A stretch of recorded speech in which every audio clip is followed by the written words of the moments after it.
Voice आ रही है बच्चों? कंफर्म करो, can you here my voice?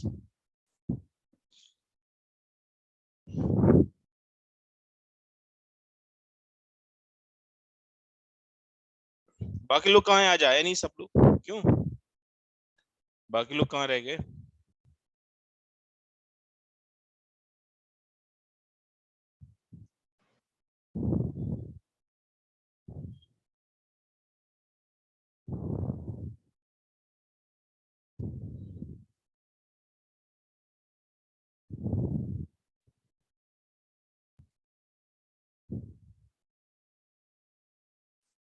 आज नया टॉपिक स्टार्ट करूंगा मैं, ठीक है? हाँ। वैष्णवी पूछ रही है कहाँ से पढ़ा रहे हैं आप? मैं पुणे में हूँ, पुणे से ही पढ़ा रहा हूँ, है ना?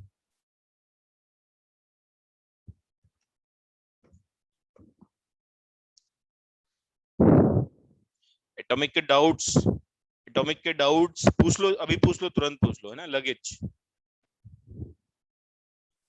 हाँ, मुझे भी अभी पता चला मेरा लेक्चर है। कल पंकज सर ने डाला नहीं ना शेड्यूल में, तो मुझे लगा पता नहीं, शायद मे भी टेस्ट के लिए तुम्हें टाइम दे रखा हो इन्होंने। चलो कोई नहीं, डाउट्स पूछ लो बेटा, एटॉमिक के अगर हैं तो अभी पूछ लो तुरंत, है ना?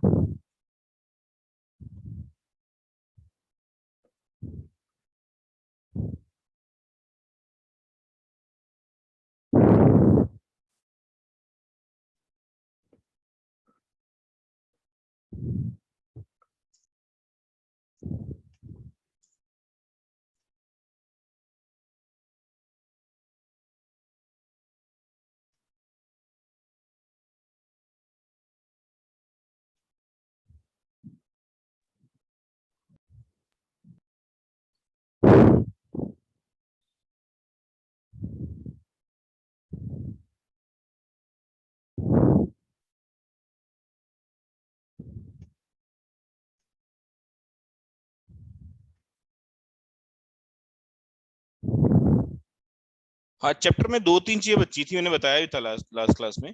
अब वो बताना है, हंड्स बताना है। अच्छा, मैं ऑलरेडी तुम्हें इलेक्ट्रॉनिक कॉन्फ़िगरेशन बता चुका हूँ, राइट? यस और नो? इलेक्ट्रॉनिक कॉन्फ़िगरेशन लिखना बता चुका हूँ ऑलरेडी, जस्ट है ना, शॉर्ट में बता दूंगा एक बार फिर से, ठीक है? तो लगभग चैप्टर हो गया, मैंने ग्राफ्स भी बता दिए बच्चों को अपने, ठीक है? क्वेश्चंस भी करा दिए थे। खाली क्या बचा है? हंड्स रूल बचा है, अबो प्रिंसिपल। अच्छा, अबो मैंने स्टार्ट किया था, पाउली हंड्स और मैग्नेटिक प्रॉपर्टीज, तीन छोटी छोटी चीजें थी, वो फिनिश कर देता हूँ मैं। मुझे 10-15 मिनट लगेंगे बस, ठीक है बेटा? तो अबो प्रिंसिपल क्या बताया था मैंने? अबो प्रिंसिपल अगले पेज पे करते हैं।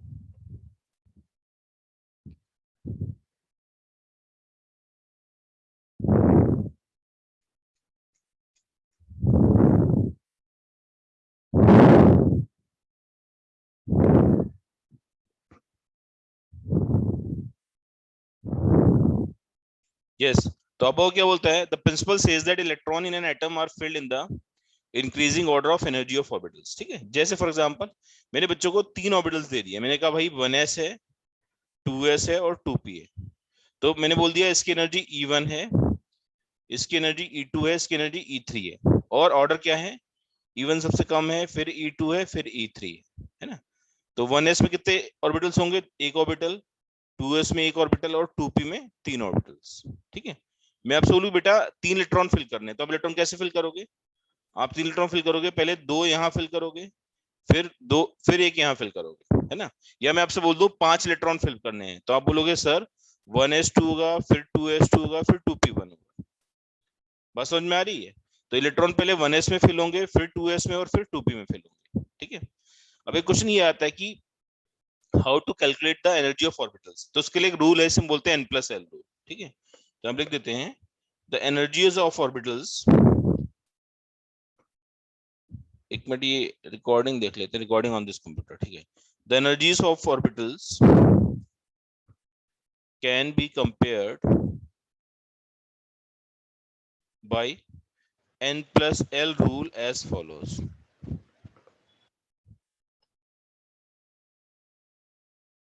ठीक है? The energies of orbitals can be compared by n+l rule as follows. ठीक है बेटा? तो n प्लस एल रूल से हम कंपेयर कर सकते हैं एनर्जीज को। ठीक, n प्लस एल रूल क्या है देखो सब लोग बोर्ड पे। हाँ, कल किसी ने मुझे क्वांटम नंबर वाला क्वेश्चन भेजा था, वो अभी भेजोगे तो अच्छा है, फिर मैं तुरंत बता देता हूँ। ठीक है, तो जैसे कहीं पे लिखा है, सपोज मैंने अपने बच्चों को कुछ ऑर्बिटल्स दे दिए, मैंने कहा भाई 1s है 2s है। ठीक है, n कितना है इसमें, n 1 है, क्योंकि जब हम ऑर्बिटल लिखते हैं तो वो n l की पावर x होता है, ये बात शायद पहले ही बताई थी। तो कहीं पे लिखा हो 1s लिखा है, इसका मतलब क्या है, ये जो नंबर होता है ये प्रिंसिपल क्वांटम नंबर है, ये प्रिंसिपल क्वांटम नंबर है। l क्या है, l जो है वो एजीमुथल क्वांटम नंबर है, मतलब जो भी ऑर्बिटल होगा वो हमें l की वैल्यू दे देगा। x जो होता है वो नंबर ऑफ इलेक्ट्रॉन्स होता है, x क्या होता है, नंबर ऑफ इलेक्ट्रॉन्स होता है। ठीक है, ठीक है, तो अगर मैंने अपने बच्चों को 1s दे दिया तो n कितना है, 1 है। अच्छा, एसपीडीएफ के लिए l कितना होता है, अगर s है, p है, d है और f है, तो l की वैल्यू होती है 0 1 2 3। यहाँ पे देखो s है तो l की वैल्यू कितनी है, 0 है, तो l हो जाएगा हमारा 0। यहाँ पे n कितना है, 2 है, l कितना है, 0 है, तो n प्लस l कितना आएगा, यहाँ पे 1 आ जाएगा, यहाँ पे n प्लस l कितना आ जाएगा, 2 आ जाएगा। तो इसका 2 ज्यादा है, इसलिए इसकी एनर्जी ज्यादा होगी। समझ पा रहे हैं, जिसकी n प्लस l वैल्यू ज्यादा है उसकी एनर्जी ज्यादा होती है। ठीक है, ये बात हम लिख सकते हैं, तो please note it down, note करो जल्दी से। तो ये पे मैं नोट के फॉर्म में लिख रहा हूँ, रेड पेन से, ब्राउन से लिख रहा हूँ। Higher the value of n plus l, higher the value of n plus l, comma more is the energy of orbitals।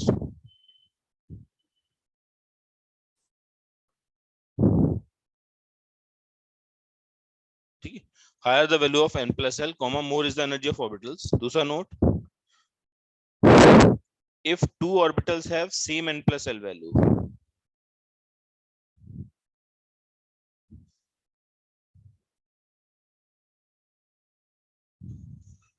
then the one having higher value of n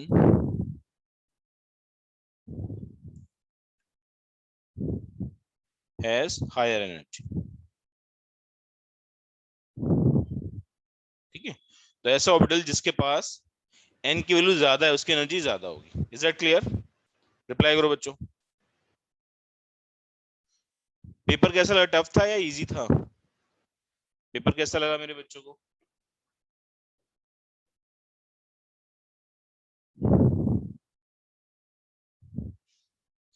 paper tough था, easy था, moderate? अच्छा, questions हो पा रहे थे, questions हो पा रहे थे, फिर ठीक है।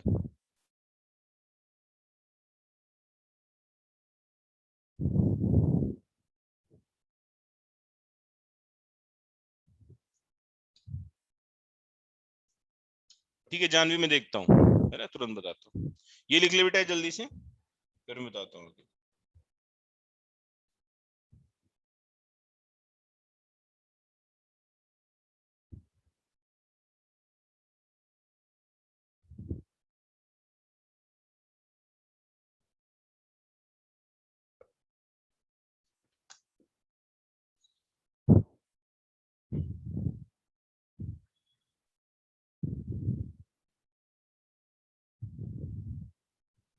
हाँ, मैंने बताया था, जस्ट एक क्विक रिवीजन करा रहा हूँ, किसी का छूट गया हो तो कर लेगा। ठीक है, सुन रही है सिद्धि, मैंने एटॉमिक बताया था, मुझे याद है अच्छे से। ठीक है, सॉरी, पीरियोडिक से जस्ट पहले बताया था, कहानी है ना, लंच पार्टी करी थी हमने।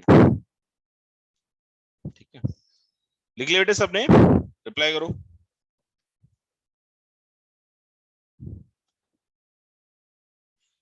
या आज ऐसा करते हैं ना, नोट्स बाद में बना लेना तुम, है ना, नोट्स बाद में बना लेना, मैं समझा देता हूँ आज। ठीक है, करें ऐसा, आप नोट्स बाद में बना लेना, पीडीएफ में भेज दूंगा। ठीक है, चलो देखो आगे देखो, क्योंकि लिखने में बहुत टाइम जाता है। अब जैसे फॉर एग्जांपल मैंने 1s 2s कंपेयर कर लिया, मुझे 2s 2p कंपेयर करना है, 3s 3p कंपेयर करना है, 3p और 4s कंपेयर करना है, 4s और 3d कंपेयर करना है, 3d और 4p कंपेयर करना है ना। ठीक है, तो इसमें n प्लस एल की वैल्यू बताओ जल्दी से मुझे, है ना। हम इधर क्या करेंगे, एनर्जी का ऑर्डर देखेंगे, ऑर्डर ऑफ एनर्जी। तो मुझे n यहाँ 2 दिख रहा है, l दिख रहा है मुझे कितना, 0। तो सीधे मैं n प्लस एल लिख दूं, is that okay. n plus L कितना होगा, n प्लस हो जाएगा 2 प्लस 0 इज 2, यहाँ पे n प्लस हो जाएगा 2 प्लस 1 इज 3, तो उसकी एनर्जी ज्यादा होगी, है ना।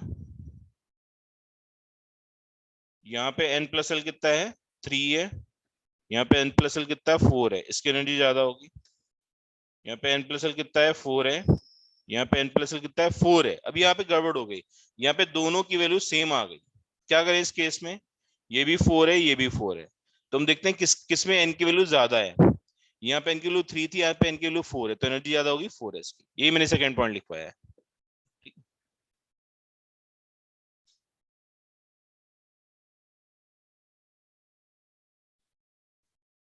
अच्छा, ठीक है वैष्णवी, तू लिख ले साथ में, है ना।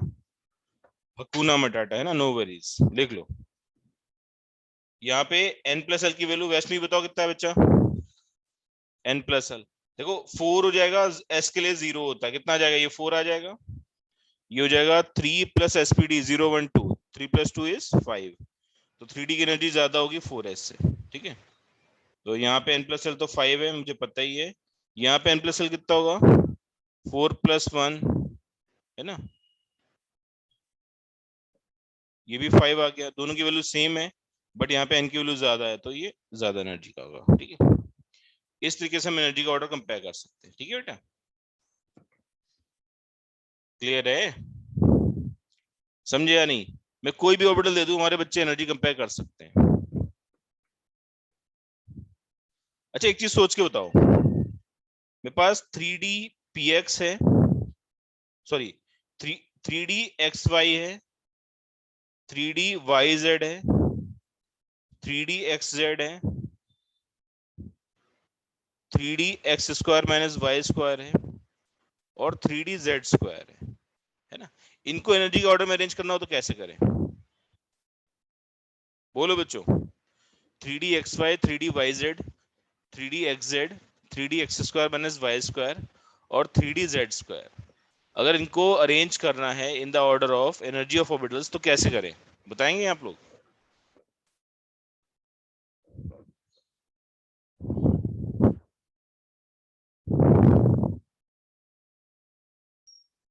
तो हम बताएगा, अनिकेत बताएगा मुझे, अनिकेत, श्रेयस, करण, विनय, आयुष, सिद्धि, वैष्णवी, साक्षी, तेजस, क्रिश, जानवी।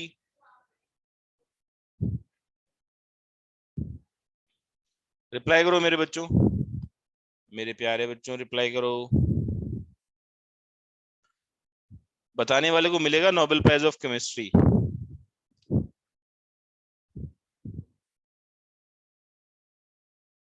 अरे यार इतना सोच रहे हैं, एन की वैल्यू कितनी है ये बताओ, एन की वैल्यू 3 है, एल की वैल्यू कितनी है, एसपीडी 0 1 2 2 है, एन कितना है, 3 है, एल कितना है, 2 है, एन कितना है, 3 है, एल कितना है, 2 है, एन कितना है, 3 है, एल कितना है, 2 है, एन कितना है, 3 है, एल कितना है, 2 है, एन प्लस एल निकालो। क्या सब में एन प्लस एल 5 आ रहा है, क्या सब में एन प्लस एल 5 आ रहा है, answer is yes.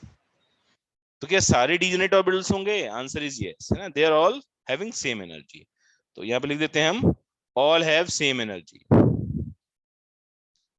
All have same energy, इसीलिए इनको बोलते हैं हम लोग डीजेनरेट ऑर्बिटल। क्या बोलते हैं, डीजेनरेट ऑर्बिटल्स। ठीक है, फिर एक क्वेश्चन है, क्या जब मॉलिक्यूल बनता है तो ये ऑर्बिटल डीजेनरेट रहते हैं। अरे भाई एल डी है, s p d f, l की वैल्यू 0 1 2 3। अब डी एक्स वाई हो, डी वाई जेड हो, डी एक्स जेड हो, इरिस्पेक्टिव ऑफ एक्सीज या, अच्छा ये जो d x y d y z ये एम पे डिपेंड करता है ना। एम से एनर्जी डिसाइड नहीं होती, एम खाली ओरिएंटेशन बताता है। ठीक है, समझे या नहीं, एम खाली ओरिएंटेशन बताता है। क्लियर है बेटा, नोट कर लो जल्दी से।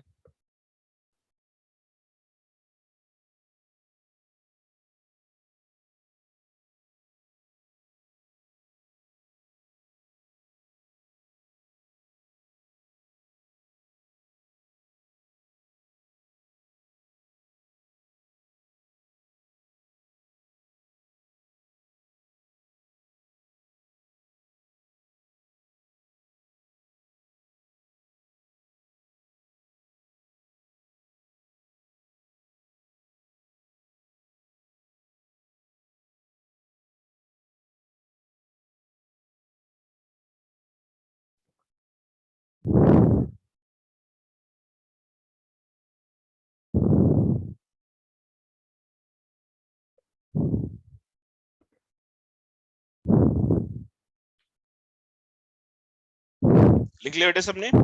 डीजेनरेट का मतलब क्या होता है? डीजेनरेट का मतलब यही होता है कि ऑल हैव सेम एनर्जी, ठीक है। डीजेनरेट का मतलब होता है ऑल हैव सेम एनर्जी। मेरा एक क्वेश्चन है बच्चों से कि जैसे मैंने ये बनाया है, ये ऑर्बिटल्स हैं सारे इंडिपेंडेंट है, सब सेम एनर्जी के हैं। अगर कोई मॉलिक्यूल कंसीडर करें तब भी ये सेम एनर्जी के रहेंगे। अगर कोई मॉलिक्यूल कंसीडर कर लें तो क्या ये सेम एनर्जी के रहेंगे? यस और नो?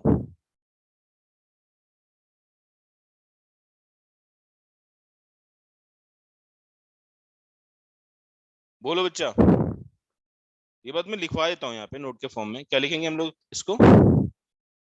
हम लोग लिखेंगे in an isolated atom, in an isolated atom all 5d orbitals are degenerate, bracket में have same energy,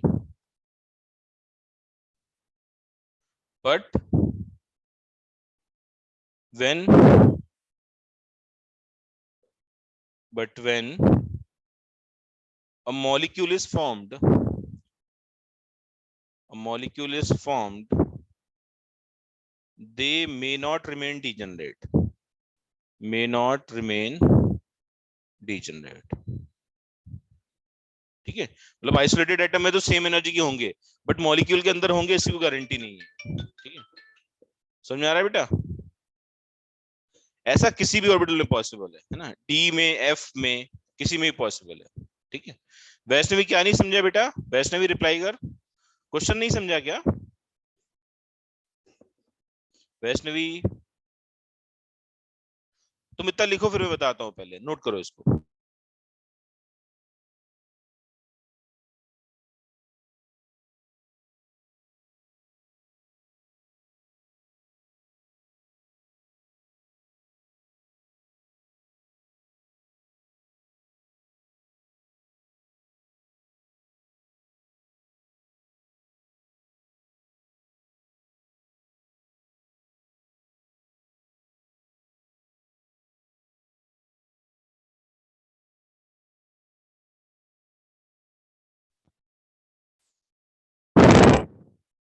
मॉलिक्यूल वाला क्वेश्चन नहीं समझा?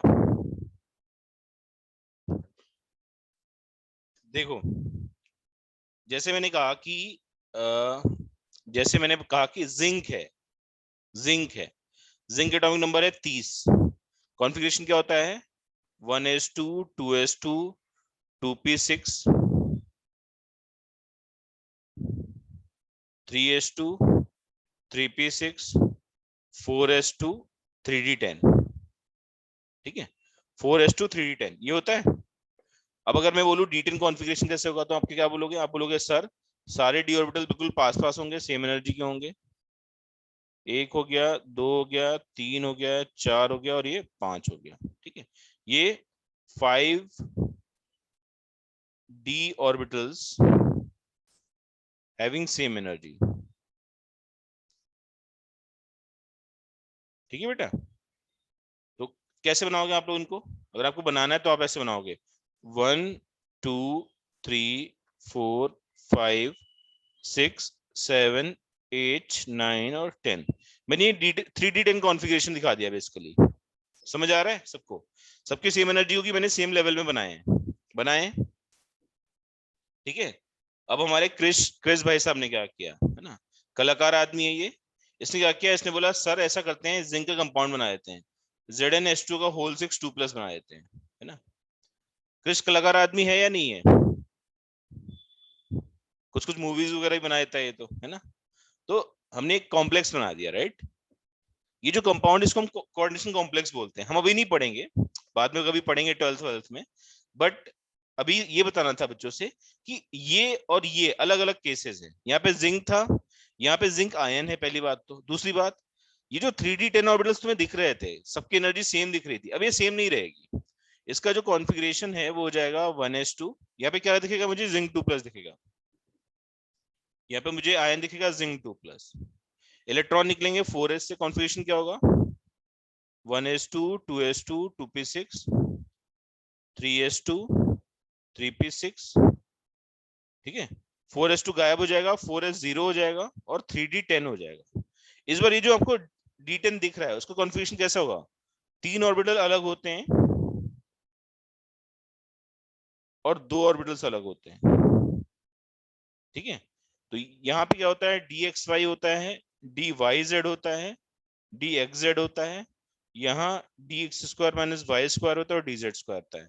आप ये मत अभी पूछना क्यों ऐसा हो रहा है ना, ये चीज हम कोऑर्डिनेशन में ही पढ़ेंगे, बट दोनों के एनर्जी लेवल जो है वो अलग अलग हो जाएंगे। ये एनर्जी का प्लॉट है हमारा। तो कॉन्फ़िगरेशन कैसे होगा, 2 2 4 2 6 2 8 और 2 10, इस टाइप से हो जाएगा। समझ आ रहा है बच्चों?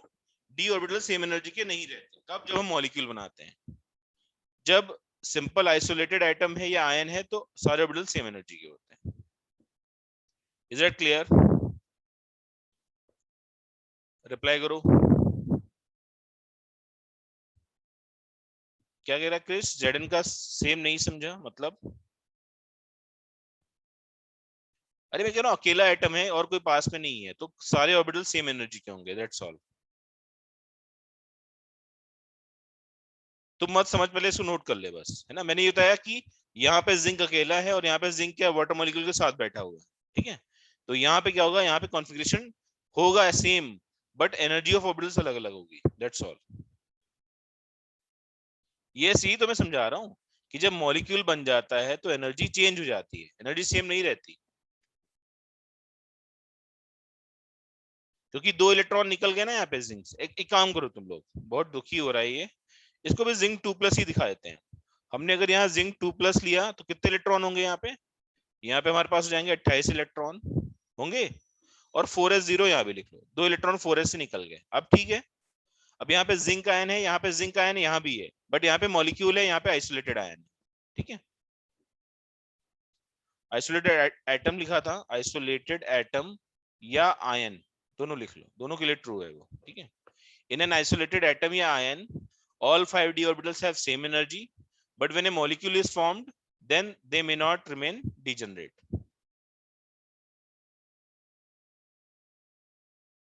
क्योंकि जिंक से 2 इलेक्ट्रॉन निकल गए, ठीक है, जिंक से 2 इलेक्ट्रॉन निकल गए, इसलिए हमने 4s0 लिया, ठीक है। जिंक क्या होता है देखो इधर, जिंक होता है 1s2 2s2 2p6 3s2 3p6 4s2 3d10, ये होता है। तो जब 2 इलेक्ट्रॉन निकालेंगे तो हमारा जो 4s है ये अटरमोस्ट शेल है, सबसे बाहर वाला शेल है, यहाँ से इलेक्ट्रॉन पहले निकलेंगे, ठीक है। इसको मैं अभी बताऊंगा, अभी आप इतना नोट कर लो बस पहले, ठीक है, सब बच्चे। तो 2 इलेक्ट्रॉन निकल गए, यहाँ 2+ चार्ज आया ना, इसीलिए हमने 4s0 लिखा, ठीक।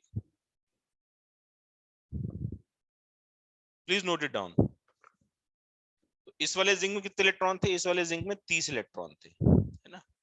यहाँ 28 क्यों, क्योंकि 2 इलेक्ट्रॉन निकल गए। ओके।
लिख लिया, चलो आगे देखो।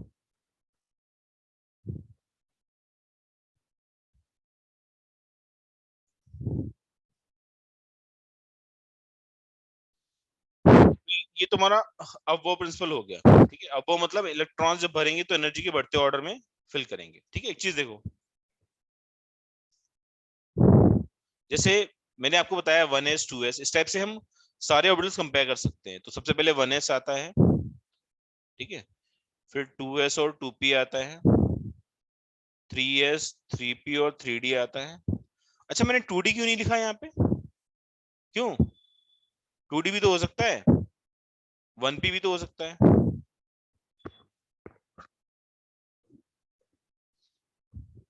यस, अगर हमने 2d लिख दिया तो एल की वैल्यू कितनी हो जाएगी? 2 हो जाएगी, और एन कितना? 2 है। एन और एल बराबर नहीं होते।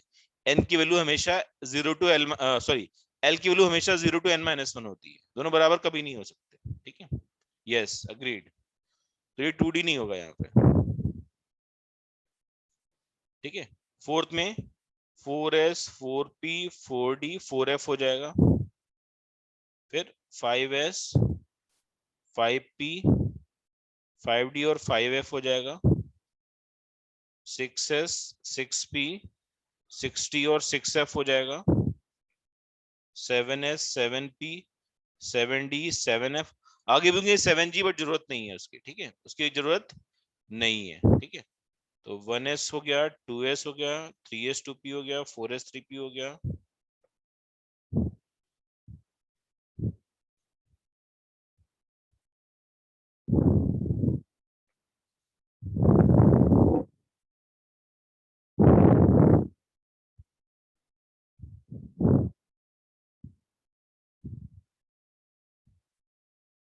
अच्छा, ये कोई टेक्निकल चीज नहीं है, बट ये है कि ये याद करने का तरीका है बस, है ना। इस टाइप से लिख लो और इनको आपस में कनेक्ट कर दो।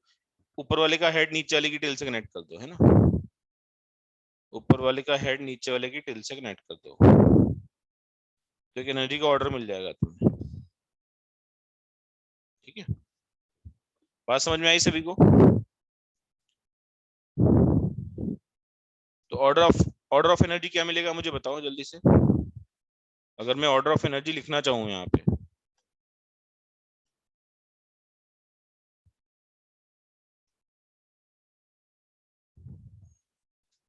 तो ऑर्डर ऑफ एनर्जी क्या मिलेगा मुझे? 1s हो जाएगा, 2s हो जाएगा, 2p हो जाएगा, 3s हो जाएगा, 3p हो जाएगा, 4s हो जाएगा, 3d हो जाएगा, फिर 4p 5s 4d, 4p 5s 4d, फिर 5p 6s 5p 6s, फिर 4f 5d 6p 7s, है ना। 7s 7s के बाद 5f 6d 7p dot dot dot, इस टाइप से, है ना। तो ये इंक्रीजिंग एनर्जी ऑर्डर हो जाएगा। इलेक्ट्रॉन भरने हो तो एस में 2 होंगे, पी में 6 होंगे, डी में 10 होंगे।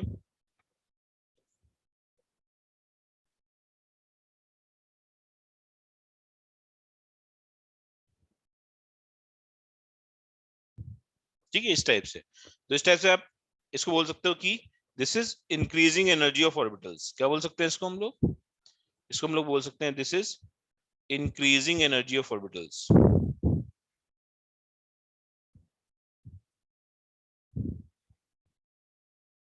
हम लोग उसको बोल सकते हैं this is the order of increasing energy of orbitals, ठीक है।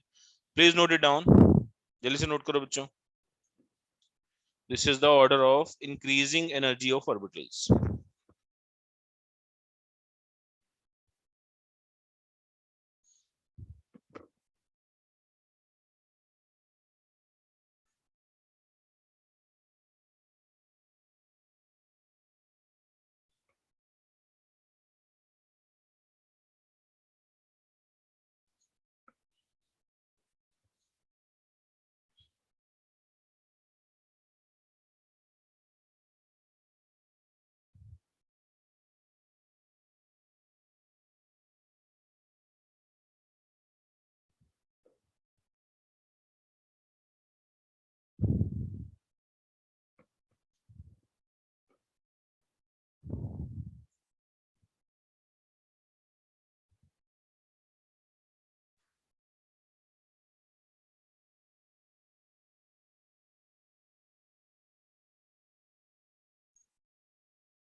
Done,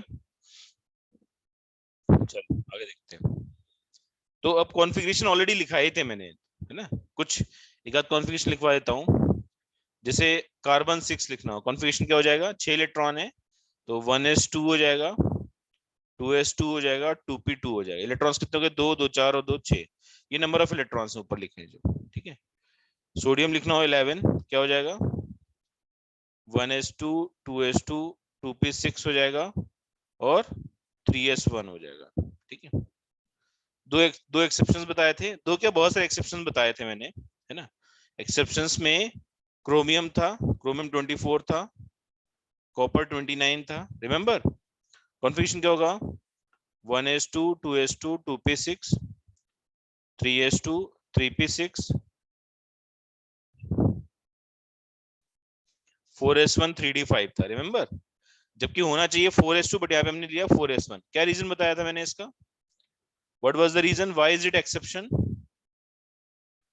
why is it exception,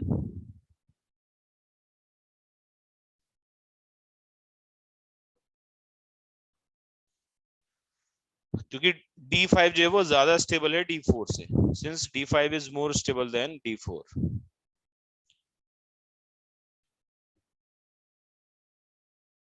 right.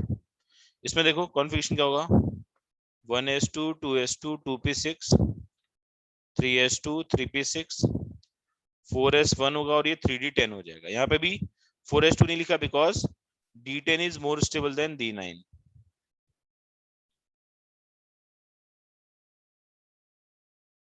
D10 is more stable than D9, please note it down। Half field और फुली फील्ड क्या होते हैं, ज्यादा स्टेबल होते हैं पार्शियली फील्ड से।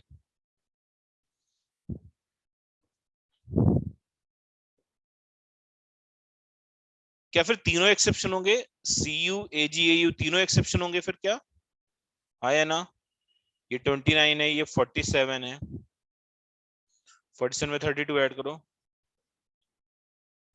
क्या ये तीनों ही एक्सेप्शन होंगे, यस और नो। तो कॉन्फ़िगरेशंस क्या होंगे इनके, इनका कॉन्फ़िगरेशन है 4s1 3d10, इनका होगा 5s1 4d10, इनका होगा 6s1 5d10। समझ आ रहा है, बिल्कुल सेम पैटर्न पे वेरी करेगा। Is that clear.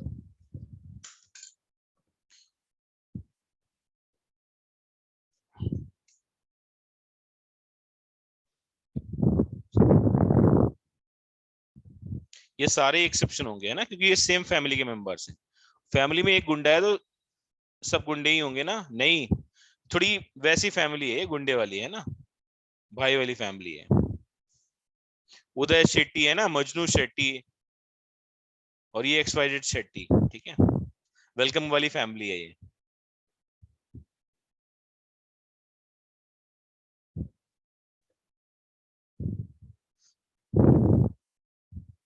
बेटा 12th का पेपर मॉडरेट, जो भी एडवांस का पेपर आया वो मॉडरेट था, है ना, बहुत टफ तो नहीं आया इस बार, ठीक है। अपन डिस्कस करेंगे इसको, है ना, एक दिन ना 12th के पेपर का डिस्कशन करेंगे थोड़ा सा। थोड़े चैप्टर पढ़ लो ना एक बार, 11th के 5-6 चैप्टर्स, फिर अपन देखेंगे क्या क्या क्वेश्चंस आते हैं उसमें से, ठीक है, चलेगा। हिमानी, पूरी पीरियड टेबल कॉन्फ़िगरेशन रट ले, मैंने तरीका बताया था ना याद करने का, नहीं बताया था, मैंने पीरियड टेबल याद करने का तरीका बताया था बच्चों को, हाँ तो याद कर लो फिर काम आएगी।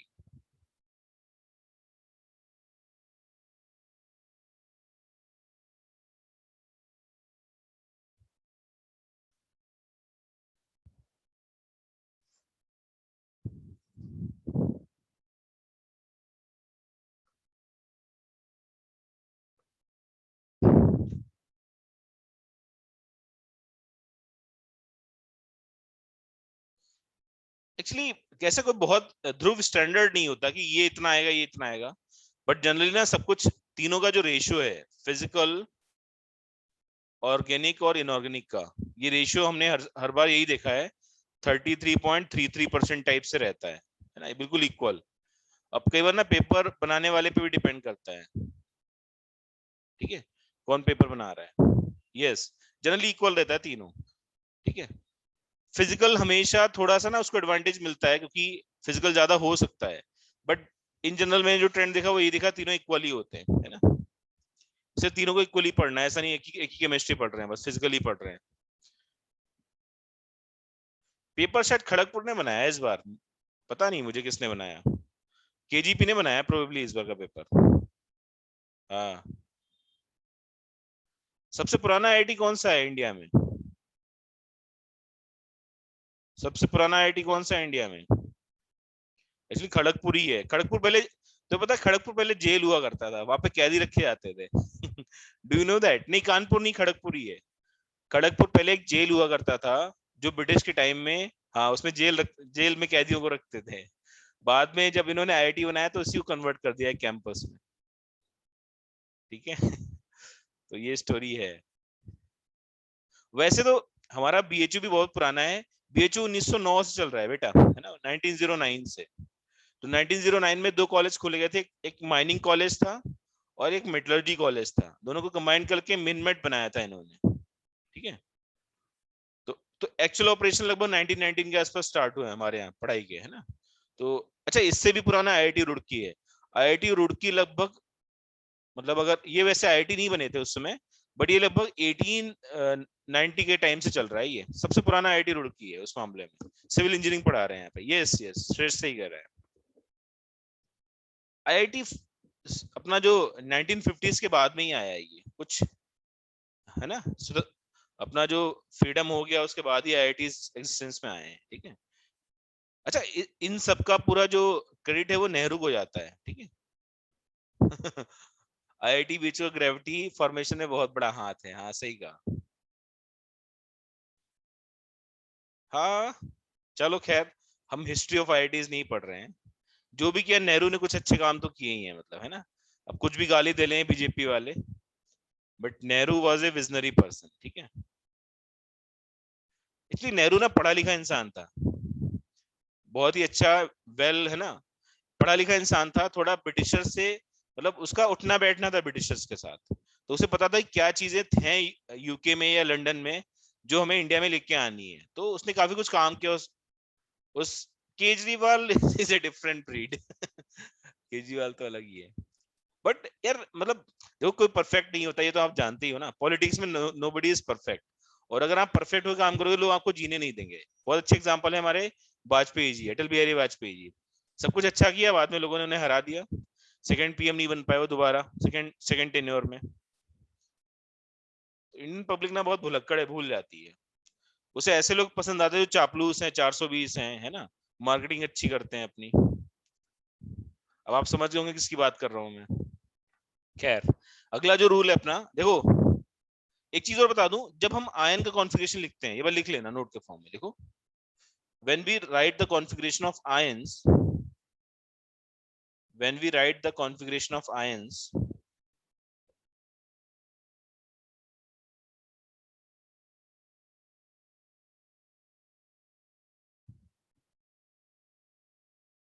the outermost shell the outermost shell is ionized first। ये बात ध्यान रखना। ठीक है। जब भी इलेक्ट्रॉन निकालेंगे तो आउटरमोस्ट शेल से सबसे पहले निकालेंगे। ठीक है, ये क्लियर है सभी को? यस और no? when we write the configuration of ions, the outermost shell is ionized first। ठीक।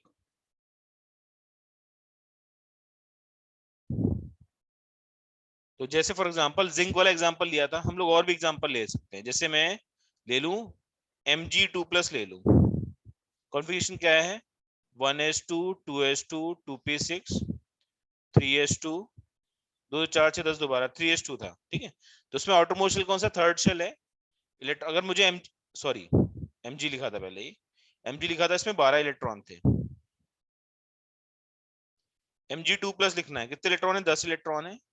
इसका आउटरमोस्ट शेल है 3s, तो यहाँ से इलेक्ट्रॉन आयनाइज होंगे, तो लिख सकते हैं आप लोग 1s2 2s2 2p6 3s0। ठीक है बेटा, क्लियर है? यस और नो? और एग्जांपल है हमारे पास Mn इज 25 इलेक्ट्रॉनिक कॉन्फ़िगरेशन क्या होगा? 1s2 2s2 2p6 3s2 3p6 4s2 3d5 होगा। अगर मैं अपने बच्चों से बोलूं Mn2+ लिखना है तो इसमें होंगे 23 इलेक्ट्रॉन। कॉन्फ़िगरेशन क्या होगा? 1s2 2s2 2p6 3s2 3p6 4s0 हो जाएगा, 3d5 हो जाएगा, क्योंकि फोर्थ शेल क्या है? आउटर मोस्ट शेल है। जो फोर्थ शेल है यही हमारा आउटर मोस्ट शेल है। कंफ्यूजन तो नहीं होगा? इसका मैं बहुत सिंपल सा एग्जांपल बताता हूं बच्चों को। ये क्लास है हमारी, हम सब पढ़ रहे हैं, ठीक है? सब बच्चे बैठे हुए हैं यहाँ पे, ठीक है? अच्छा, सुमित सर पढ़ा रहे हैं, बोर्ड पे कुछ लिख रहे हैं यहाँ पे। ये सुमित सर हैं, बोर्ड पे कुछ कुछ कुछ लिखे जा रहे हैं, पढ़ाए जा रहे हैं। बाहर से कोई गुंडा आता है, वेलकम वाला, है ना? ठीक है? तो बाहर से कोई गुंडा आता है, सबसे पहले कौन पिटेगा? सुमित सर, क्योंकि सुमित सर सबसे पहले मिल जाएंगे। बाद में बच्चों की पिटाई होगी। अच्छा, बच्चे हमारे एक्टिव निकले तो गुंडे की पिटाई कर देंगे, वो अलग बात है, ठीक है? तो जो आउटरमोस्ट इलेक्ट्रॉन है वो सबसे इजीली एक्सेसिबल होता है आयनाइजेशन के लिए, ठीक है? जो आउटरमोस्ट इलेक्ट्रॉन है ही is easily accessible for ionization, इसलिए जल्दी आयनाइज होता है, ठीक है? क्लियर सभी को? यस और नो? कोई नेगेटिव चार्ज वाला आयन दे दो, जैसे O दिया है, O होता है 8, कॉन्फिगरेशन क्या होगा? 1s2 2s2 2p4, ये हो गया। अब आप O माइनस माइनस लिख दो, कॉन्फिगरेशन क्या होगा? इसमें होंगे 10 इलेक्ट्रॉन, तो जो इलेक्ट्रॉन ऐड होंगे आउटर मोस्ट शेल में ही ऐड हो जाएंगे, 1s2 2s2 2p6 हो जाएगा, ठीक है बेटा? क्लियर है सभी को?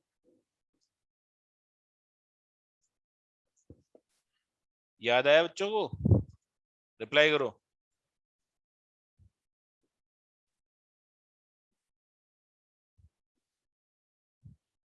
जल्दी से नोट करो, फिर जल्दी से नोट करो, फिर है ना, फिर आगे बढ़ते हैं। मैं पानी लेके आता हूँ थोड़ा सा।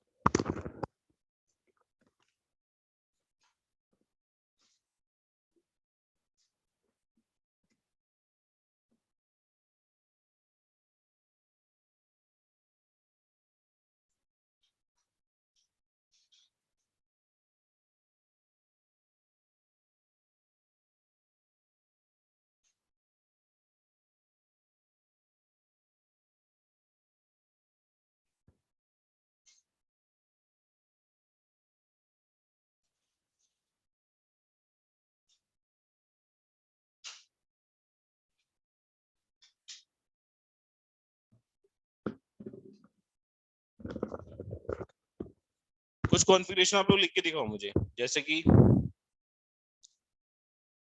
मुझे Cl- चाहिए। Cl-, Cl में होते हैं 17 इलेक्ट्रॉन, यहाँ हो जाएंगे 18 इलेक्ट्रॉन, ठीक है? और F-, बनता नहीं है ये, मान लो जबरदस्ती बना दिया, तो इसमें जाएंगे 11 इलेक्ट्रॉन। लिख के दिखाओ सब लोग, कैसे लिखेंगे? सब बच्चे लिख के दिखाओ।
कॉन्फ़िगरेशन क्या होगा देखना, 1s2 2s2 2p6 3s2 3p5 होना चाहिए था, यहाँ 3p6 हो जाएगा, है ना? 18 इलेक्ट्रॉन हो जाएंगे। यस। क्या क्लोराइड अपने आप को आर्गन समझने लगेगा? Answer is yes. तो क्लोराइड का कॉन्फ़िगरेशन वही होगा जो आर्गन का होगा, क्लोराइड कॉन्फ़िगरेशन वही होगा जो आर्गन का होगा, ठीक है। एफ का लिख लो, एफ क्या हो जाएगा, 11 इलेक्ट्रॉन है, हो जाएगा 1s2 2s2 2p6 3s1 हो जाएगा, ठीक है। समझ आया सभी को? क्या समझ रहा है अपने आप को? ये अपने आप को सोडियम समझ रहा है, तो F माइनस वही होगा जो सोडियम होगा। इनको हम आइसो इलेक्ट्रॉनिक स्पीशीज बोल सकते हैं। क्या बोल सकते हैं? आइसो इलेक्ट्रॉनिक स्पीशीज, जिसमें सेम नंबर ऑफ इलेक्ट्रॉन्स हो, है ना, having same number of electrons.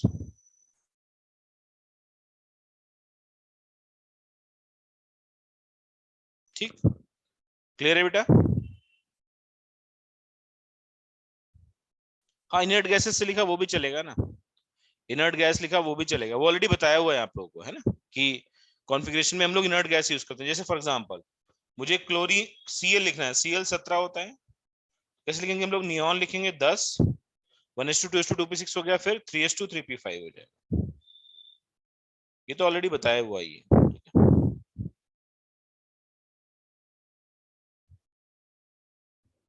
Cl minus कितना? 18 इलेक्ट्रॉन हो गए ना, तो 1s2 2s2 2p6 3s2 3p6 ये हो जाएगा। 3s1 कहां से आ जाएगा यार, है ना, 3s1 कहां से आ जाएगा? नोट कर जल्दी से।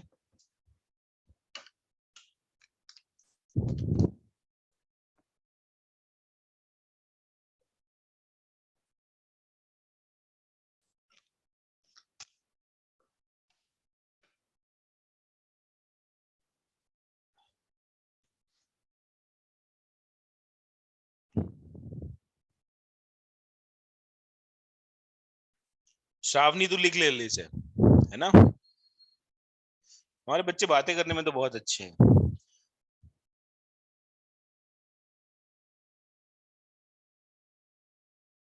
ओके, सही है आयुष, है ना, फ्लोराइड का ये 3s1। चलो एक चीज और बतानी थी बच्चों को। तो कॉन्फ़िगरेशन तो हो गया, ऑलरेडी बताया भी, ये पीरियोडिक में भी बताया था। क्या सबने पीरियोडिक क्लास अटेंड की थी? देखो रिकॉर्डिंग तो है ही तुम्हारे पास, मैंने पीरियोडिक में ऑलमोस्ट सारे कॉन्फ़िगरेशन बता ही दिए थे, राइट? तो जस्ट एक क्विक रिवीजन था। इसके बाद हंट्स रूल देख लो। हंट्स रूल क्या है? हंट्स रूल ये कहता है कि जब भी आप किसी भी सेट ऑफ डीजेनरेट ऑर्बिटल्स में इलेक्ट्रॉन भरेंगे, है ना, सौजन्य बेटा अगली क्लास में करेंगे, रिवीजन वाला जो काम है ना अगली क्लास में करेंगे, ठीक है? अगली क्लास है अपनी, टेस्ट से पहले नहीं है। एमटी से पहले और कोई क्लास है? कल है ना, कल क्लास है अपनी, कल है तो कल कल रिवीजन करेंगे अपन, ठीक है? आज मुझे बॉन्डिंग स्टार्ट कर लेने दो, है ना, वरना वो रह जाएगा। तो हंट्स रूल क्या कहता है? हंट्स रूल सेज दैट कि when electrons are filled when electrons are filled in a set of degenerate orbitals,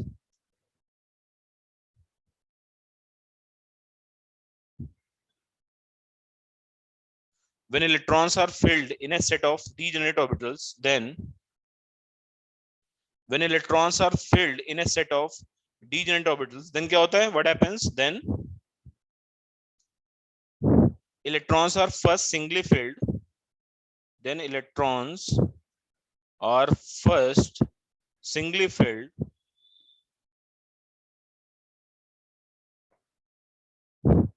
afterwards they are paired up,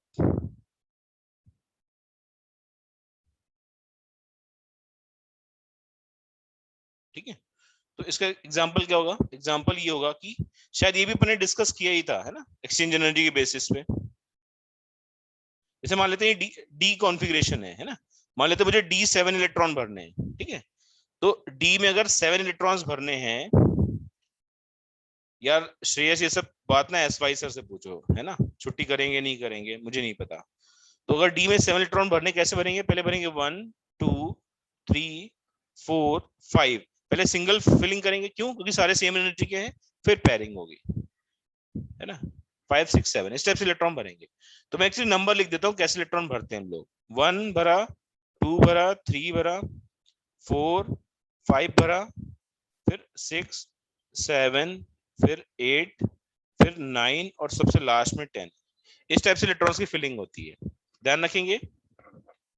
पहले सिंगल फिलिंग करेंगे, उसके बाद पेयरिंग करेंगे, ठीक है। हाँ, इसको डांडिया करना होगा ना श्रेयस को, इसीलिए छुट्टी मांग रहा है ये। क्यों आयुष, गुजराती क्या है, स्टिक लेके डांस करना है इसको? अरे अभी पढ़ाई कर लो 2 साल, फिर 4 साल की छुट्टियां मिलेंगी, फिर आईआईटी जाके छुट्टियां ही होती हैं, मतलब सोचो ना। और किसी का डुअल डिग्री कोर्स है फिर तो बल्ले ही बल्ले, 5 इयर्स की छुट्टियां है ना, छुट्टी और अनलिमिटेड फ्रीडम, समझ रहे हो ना।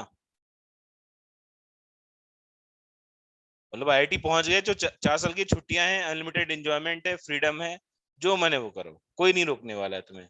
कोई ये भी नहीं बोलता बेटा क्लास जाओ टाइम हो गया है, सो रहे हो तो सो रहे हो, सोते रहो। हाँ वो अलग है कि आईआईटी में अटेंडेंस का पेन होता है, 90%, 70% से कम अटेंडेंस ही तो फेल कर देते हैं, वो अलग बात है।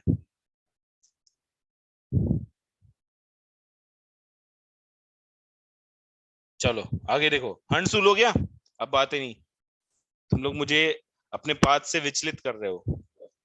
तो हर्ट्ज रूल क्या कहता है कि इलेक्ट्रॉन्स की पहले सिंगल फिलिंग होगी, फिर पेयरिंग होगी। इसका रीजन है exchange energy.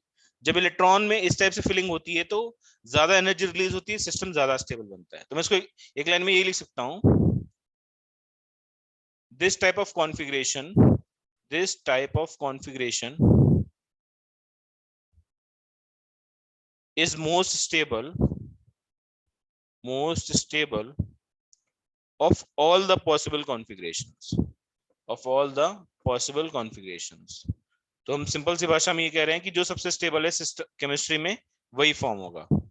Is that clear? बोलो बच्चों।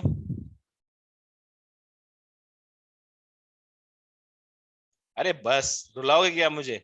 हाँ, अगला है पाउली, पाउलीज एक्सक्लूजन प्रिंसिपल, ठीक है। अगला है पाउलीज एक्सक्लूजन प्रिंसिपल, ठीक है, लिखो बच्चा जल्दी से।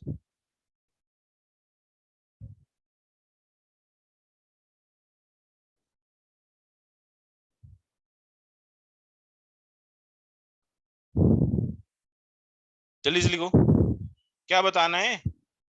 श्रेयस सिंधे क्या पूछ रहा है भाई?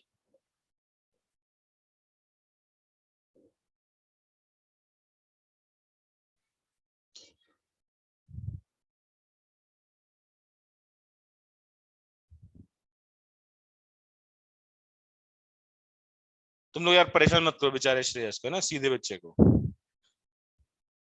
एक तुमने दोहा नहीं पढ़ा क्या, दुर्बल को ना सताइए जाकी मोटी हाय।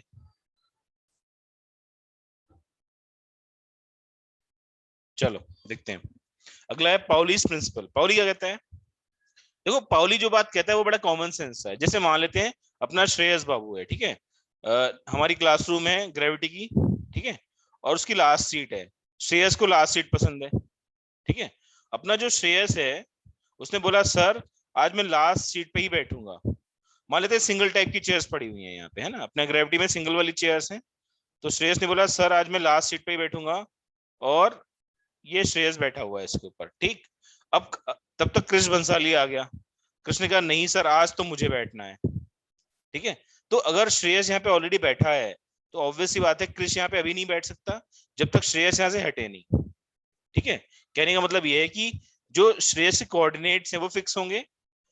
ग्रेविटी की क्लासरूम नंबर 1A, उसमें सबसे लास्ट सीट राइट साइड वाली, उसमें ये बैठा हुआ है ना, या लेफ्ट साइड वाली बोल दो क्लासरूम के हिसाब से, ठीक है। तो जब तक श्रेयस वहां से नहीं हटेगा तब तक कृष वहां पे नहीं बैठ सकता। कहने का मतलब क्या है, इलेक्ट्रॉन के लिए भी सेम बात लागू होती है। किसी भी एटम के अंदर दो इलेक्ट्रॉन के लिए चारों क्वांटम नंबर सेम नहीं हो सकते, मतलब किसी भी इंस्टेंट पे दोनों इलेक्ट्रॉन एक सेम लोकेशन पे नहीं हो सकते। क्या कॉमन सेंस है? यस और नो? क्या कॉमन सेंस है? यस। लिख लेते हैं यहाँ पे, according to Pauli's exclusion principle, according to Pauli's exclusion principal,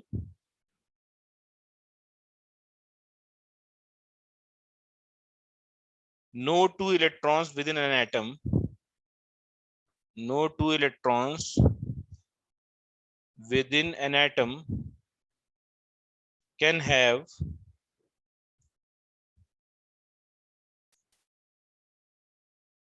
all the four quantum numbers same.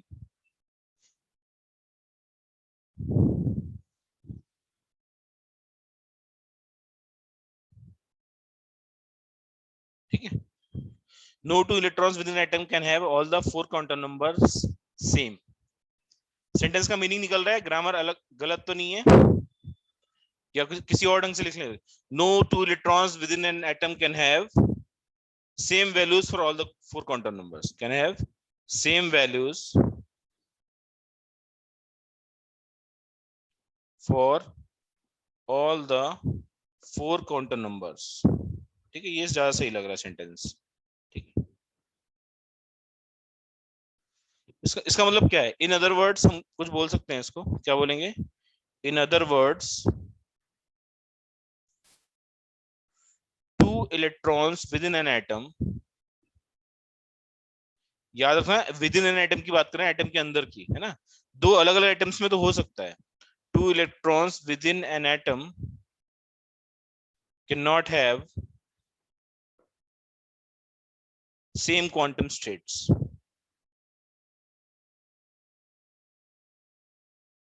ठीक है, to electrons within an atom can not have same quantum states.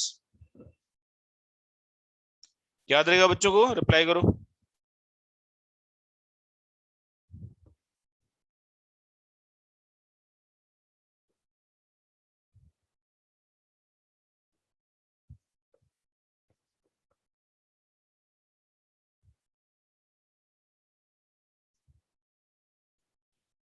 Two electrons within an atom cannot have same quantum states. ठीक है,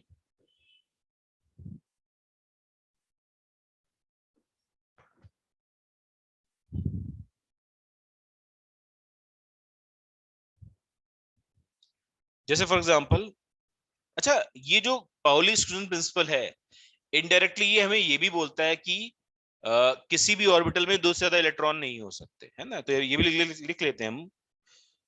Pauli's principal also tells us there cannot be more than two electrons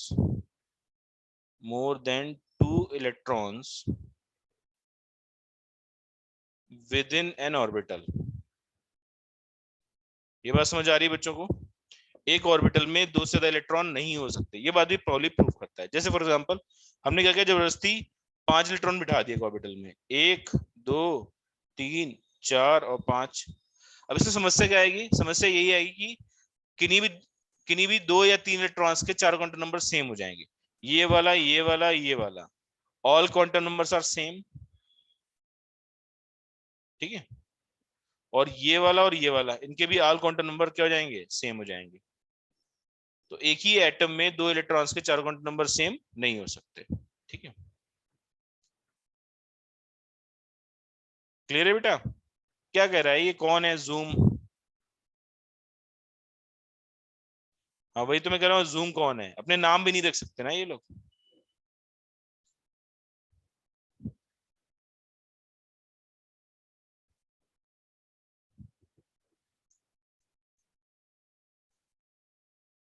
नहीं है, गायब हो गया ये।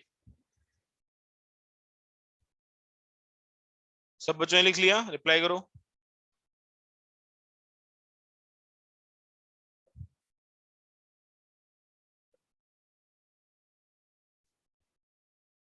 हाँ चलो,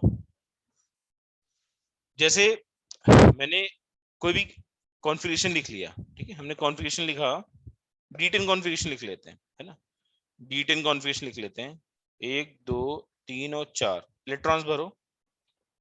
इलेक्ट्रॉन्स फिल किए तो 1 2 3 4 5 6 7 8 9 और 10। ठीक है, मैं आपसे बोलूं फिफ्थ एंड 10th इलेक्ट्रॉन, है ना, फिफ्थ एंड 10th इलेक्ट्रॉन का कंपैरिजन करो, तो फिफ्थ वाला कौन सा है? फिफ्थ इलेक्ट्रॉन में ब्राउन से बनाया दे रहा हूं, ये फिफ्थ वाला है। ठीक है, तो 5th इलेक्ट्रॉन ब्राउन वाला है अपना, 10th इलेक्ट्रॉन को अपन रेड से बना देते हैं, बनाते हैं रेड से नहीं ग्रीन से बना देते हैं for that matter, so green से बना दिया, ये 10th वाला है। समझ आया सबको? पहले इलेक्ट्रॉन 1 1 भरेंगे, 1 2 3 4 5 6 7 8 9 10, ठीक है, तो ये ग्रीन वाला हो गया। इनके लिए चार काउंटर नंबर कंपेयर करते हैं। देखो n कितना है, मान लेते हैं 3d10 है, तो n इक्वल टू 3 है। l कितना है बोलो, spd, l हो जाएगा 2, m की वैल्यू क्या होगी, होगा -2 -1 0 +1 +2, तो m की वैल्यू हो जाएगी +2। s स्पिन ऊपर की तरफ है तो ये +½ हो जाएगा, है ना। यहाँ पे देखो n 3 है, l 2 है, m की वैल्यू +2 है, s कितना हो जाएगा, -½ हो जाएगा, ठीक है। बात समझ आ रही है बच्चों को? यस और नो?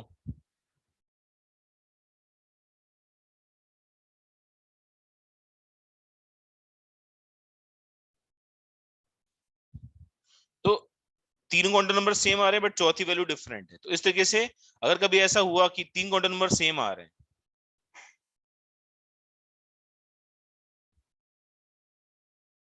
सुन रहे मेरी बात, अगर तीन क्वांटम नंबर सेम भी आ गया तो चौथा क्वांटम नंबर डिफरेंट होगा, ठीक है। अच्छा, क्या एस की वैल्यू इंटीजर भी हो सकती है, यस और नो?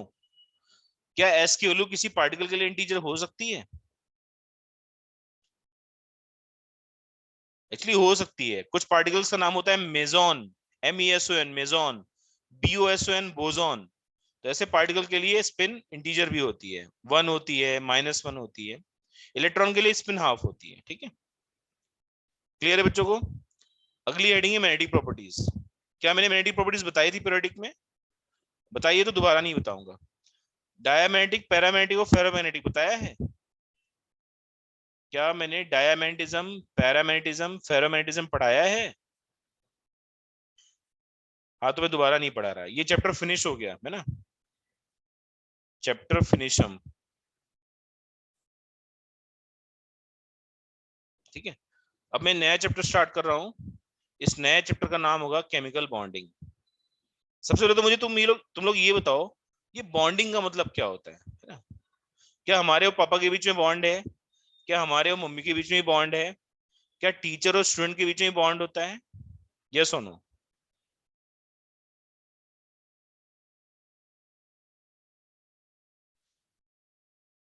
एक मिनट, किसको डाउट है? एक मिनट, टेस्ट के डाउट्स है अनिकेत को। अनिकेत बाबू, कल कल का जो लेक्चर है उसमें डाउट्स करेंगे तो तुम्हारा रिवीजन कराऊंगा मैं, कल कुछ नया नहीं पढ़ाऊंगा, ठीक है। चालेल, कल जो है, कल अपन टेस्ट के डाउट्स करेंगे और तुम्हारा जो भी कंफ्यूजन है वो सब दूर करेंगे, ठीक है। सुन रहे मेरी बात? अभी पढ़ा लेने दे मुझे।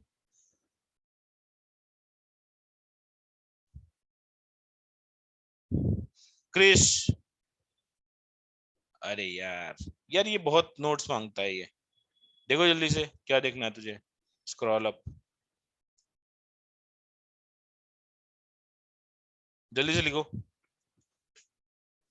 लिख जाओ, डन लिख के भेजना। मैंने पूछा बॉन्ड का मतलब क्या है, दो एटम्स के बीच में बॉन्ड बना है, इसका मतलब क्या है? क्या ये अट्रैक्शन फोर्स है, क्या ये रिपल्शन फोर्स है, क्या ये फ्रेंडशिप है, क्या ये दुश्मनी है, क्या बोल सकते हैं हम लोग इस बारे में? बताओ बच्चों।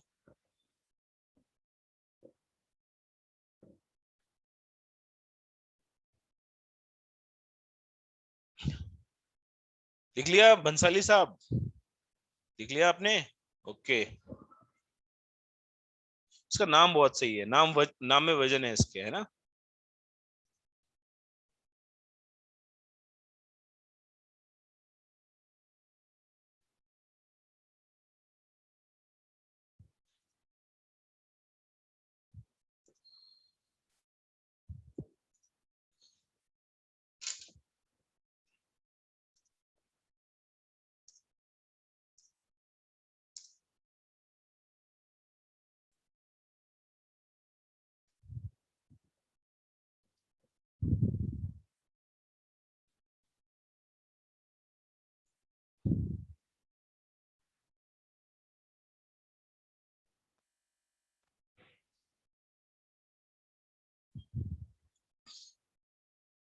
स्टेबिलिटी की जंग चल रही है, अच्छा, सही कह रहा है।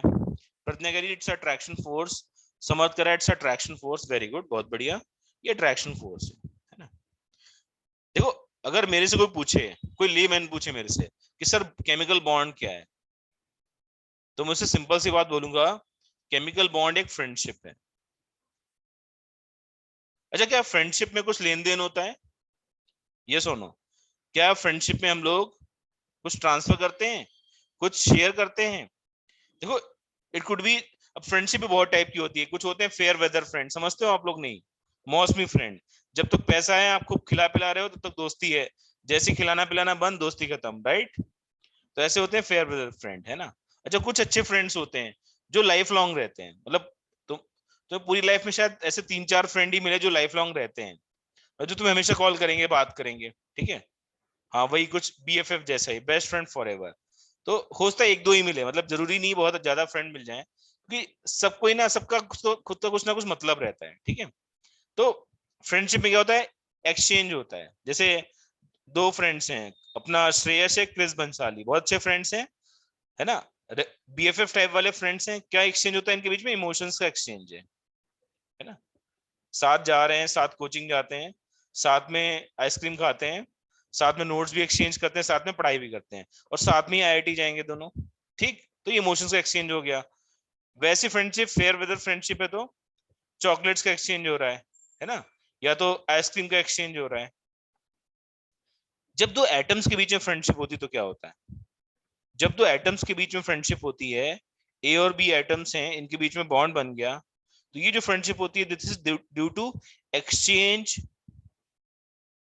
Oblique transfer oblique sharing, exchange या ट्रांसफर या शेयरिंग ऑफ इलेक्ट्रॉन्स की वजह से होता है, ठीक है। अच्छा ये एक्सचेंज क्यों कर रहे हैं? ये एक्सचेंज ये लोग करते हैं स्टेबिलिटी गेन करने के लिए। तो केमिकल बॉन्ड बनता है मोस्टली स्टेबिलिटी गेन करने के लिए बनता है, ठीक है। तुम्हें पता है रस्टिंग होती है आयरन की, किसी को पता है आयरन रस्ट करता है?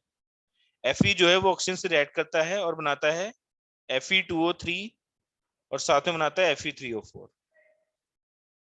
ये जो प्रोडक्ट्स बने इनको हम रस्ट बोलते हैं। ये रिएक्शन क्यों होती है?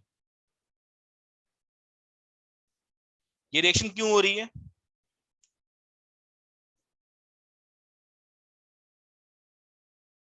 क्योंकि आयरन जो है वो एज सच अपनी नेटिव स्टेट में स्टेबल नहीं है, ठीक है। स्टेबल का मतलब बहुत ज्यादा स्टेबल नहीं है ना। तो यहाँ पे मैं लिख सकता हूं कि Fe is relatively less stable, Fe is relatively less stable than Fe2O3, than rust. क्यों? क्योंकि ये थर्मोडायनेमिकली मोस्ट स्टेबल स्टेट है, मतलब सबसे स्टेबल जो स्टेट होती है आयरन की, वो ऑक्साइड के फॉर्म में एग्जिस्ट करती है। आप बोलोगे सर कैसी बातें कर रहे हो, आयरन स्टेबल नहीं है, हम तो आयरन से रॉड बनाते हैं, ब्रिज बनाते हैं, ट्रक बनाते हैं, कार बनाते हैं, सब बनाते हैं। मैंने कहा कि रिलेटिव स्टेबिलिटी की बात हो रही है, ये भी स्टेबल है, ये भी स्टेबल है, बट ये ज्यादा स्टेबल है ना। समझे या नहीं? मैं आपसे बोलूं कि भाई दो पहलवान है ना, एक पहलवान अगेन कृष्ण भंसाली है, और दूसरा पहलवान जो है वो श्रेयस है। तो हो सकता है दोनों पहलवान हो, बट हो सकता है कि इसकी पावर जो वो 2 न्यूटन से ज्यादा है, इसकी पावर 2 न्यूटन से कम है, या उल्टा हो सकता है इनकी पावर 5 न्यूटन से ज्यादा हो, इनकी पावर जो है 5 न्यूटन से कम हो, या जूल से टर्म में मेजर कर लो, बट दोनों ही पावरफुल हो सकते हैं, राइट? इतना क्लियर है सभी को? यस और नो? एक सेकंड होल्ड करना जरा।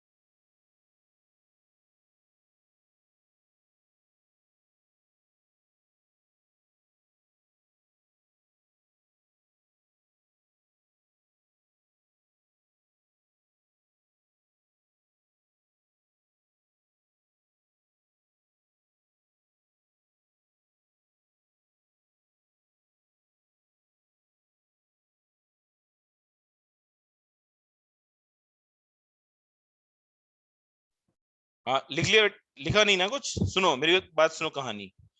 बच्चों चैट में थोड़ी मर्यादा रखो। क्या क्या कर रहे हैं वो?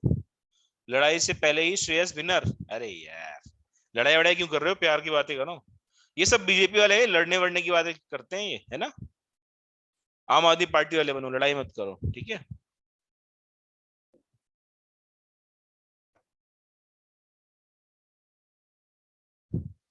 चलो इधर देखो। अच्छा, तो देखो, बॉन्डिंग का मतलब कभी आप ये मत समझना कि यहाँ पे कोई स्टील का रॉड फिट कर दिया हमने दो आइटम्स के बीच में, ऐसा कुछ नहीं होता है। जब भी कोई बॉन्ड फॉर्म होता है तो यहाँ पे लिख रहा हूं मैं chemical bond. Chemical bond, chemical bond क्या होता है? It is a electrostatic attraction force, it is an electrostatic attraction force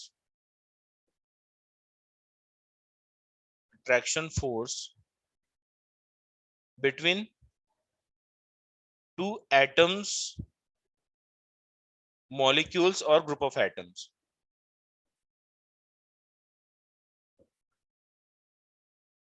ठीक है?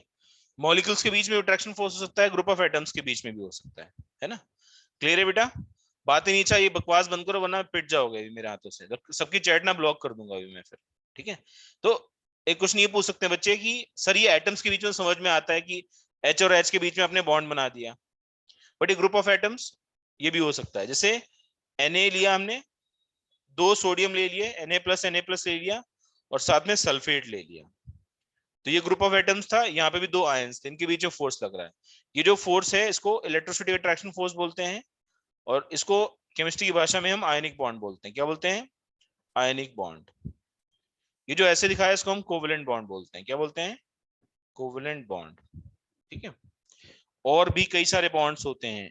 ये वाला बॉन्ड शायद देखा हो बच्चों ने, ये जो H है बगल में एक और पानी से जुड़ा रहता है, ये कौन सा बॉन्ड है? इसको बोलते हैं हम लोग हाइड्रोजन बॉन्ड। क्या बोलते हैं? Hydrogen bond. क्लियर सभी को?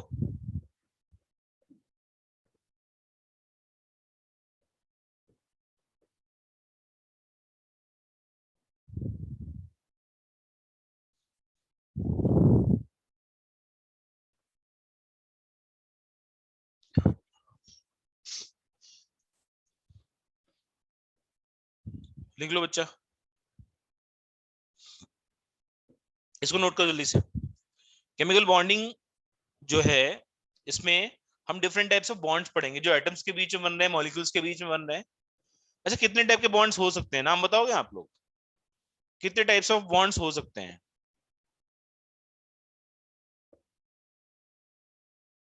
टाइप्स ऑफ केमिकल बॉन्ड्स की बात करें तो कितने टाइप ऑफ बॉन्ड्स हो सकते हैं? सिर्फ नाम देखते हैं कितना पता है आपको। थ्री टाइप्स बस?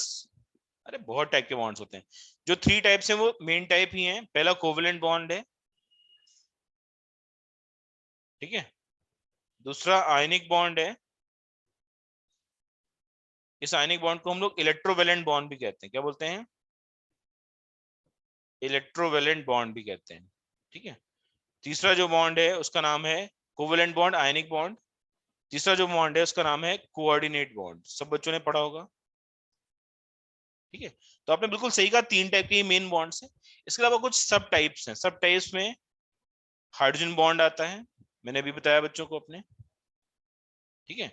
एक और स्पेशल टाइप ऑफ बॉन्ड पढ़ेंगे जिसको हम बोलते हैं बैक बॉन्डिंग। क्या बोलते हैं? Back bonding. इन तीनों से थोड़ा सा डिफरेंट होता है, बनने का तरीका डिफरेंट होता है। अगला जो टाइप है उसको हम बोलते हैं बनाना बॉन्ड। बनाना बॉन्ड क्या होता है ये इसको हम three centred two electron bond भी बोलते हैं। ठीक है? ये ऐसा बॉन्ड है जिसमें इलेक्ट्रॉन की डेफिशिएंसी होती है, इलेक्ट्रॉन डेफिशिएंट बॉन्ड। ठीक है? एक और टाइप ऑफ बॉन्ड होता है जिसे हम बोलते हैं मेटलिक बॉन्ड। ये बाकी बॉन्ड से थोड़ा डिफरेंट होता है ना? ठीक है? बस हो गए? यस और no? Covalent bond, ionic bond, coordinate bond, hydrogen bond, back bonding, banana bond और मेटलिक बॉन्ड, ये मेजर टाइप्स हैं। ठीक है?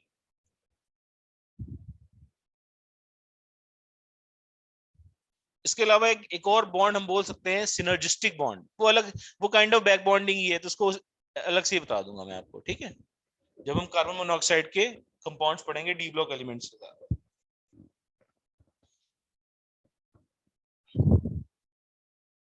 लिख लो से फिर आगे बढ़े।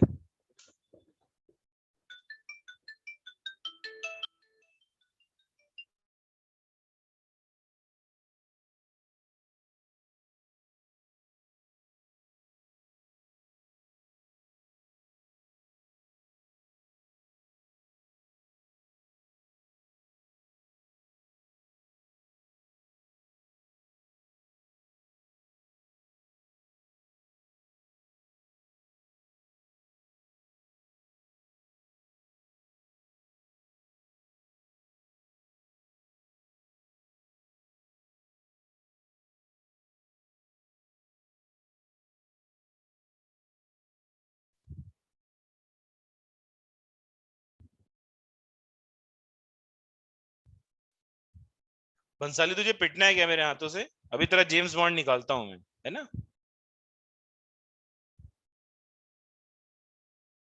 उसको जेम्स बॉन्ड याद आ रहा है आजकल, है ना? अभी थोड़ी देर बाद बोलेगा फेवी बॉन्ड, है ना?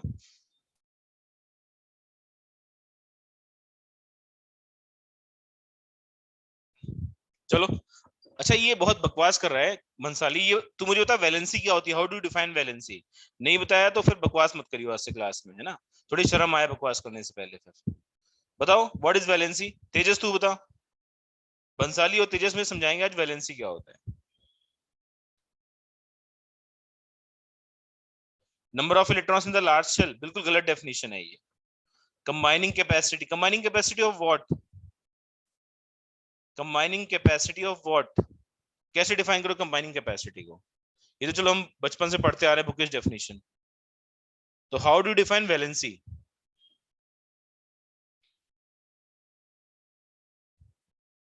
बोलो बेटा। वैष्णवी बताएगी। वैष्णवी। Very good. साक्षी ने बताया नंबर ऑफ इलेक्ट्रॉन्स गेन्ड और गिवन, वेरी गुड, बहुत ही बढ़िया। तो वैलेंसी क्या होती है? It is defined as the combining capacity of an atom और group of atoms. It is defined as the combining capacity of an atom or group of atoms.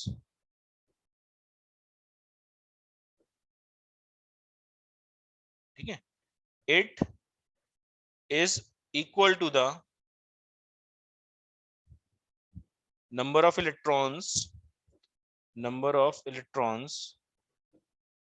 exchanged oblique shared oblique transferred from one atom to another, from one atom to another during bond formation. ठीक है? It is defined as a combining capacity of an atom or group of atoms. It is equal to the number of electrons exchanged, shared, or transferred from one atom to another during bond formation.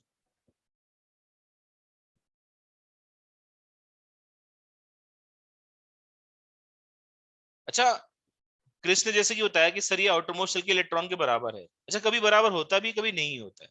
समझ में आया? जैसे sodium की बात करते हैं, sodium का configuration है 1s2 2s2 2p6, 1s2 2s2 2p6 3s1। ठीक है? 1s2 2s2 2p6 3s1। तो इसमें आउटर मोस्ट शेल में इलेक्ट्रॉन्स कितने हैं? 1 है। तो वैलेंसी कितनी होगी? Valency will be equal to 1। Clear है बेटा?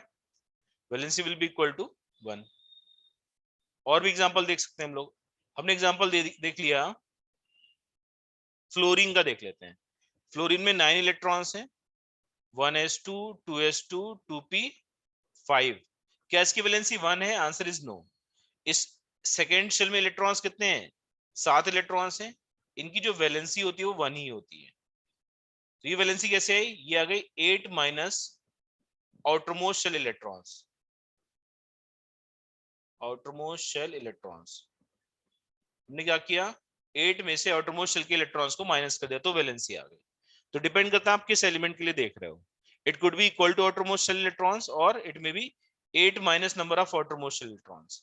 outermost shell कौन सा है? सेकेंड शेल है. ये हमारा K शेल है और ये हमारा L शेल है. बात समझ आ रही है बच्चों को? क्या वैलेंसी फिक्स होती है सभी एटम्स के लिए? यस और नो? क्या वैलेंसी फिक्स होती है सभी एटम्स के लिए? Answer is no. Valency variable भी हो सकती है depending on the type of element we are using, है ना. Yes, some have variable valency. Shreshth बेटा बता, वेरिएबल वैलेंसी क्यों होती है? What could be the reason? Variable valency क्यों दिखाई पड़ती है? जैसे फॉर एग्जांपल श्रेष्ठ ने बोला सर कुछ लोग वेरिएबल भी शो करते हैं, तो मैंने श्रेष्ठ से कहा भाई फास्फोरस की बात कर ले. फास्फोरस की वैलेंसी 3 भी होती है, 5 भी होती है. सल्फर की बात कर ले, इसकी वैलेंसी 2 भी है, 4 भी है, 6 भी है. जबकि नाइट्रोजन की बात करें तो वैलेंसी सिर्फ 3 है ना. ऑक्सीजन की बात करें वैलेंसी सिर्फ 2 है. तो ऐसा क्यों होता है जबकि सेम फैमिली के मेंबर्स हैं? What could be the reason? Reply करो. तेजस कुछ कह रहा है. तेजस कह रहा है वैकेंट डी ऑर्बिटल्स हैं. बिल्कुल सही कह रहा है ना. तो यहाँ पे लिख देते हैं, नोट के फॉर्म में लिख देते हैं. Nitrogen and oxygen have fixed valencies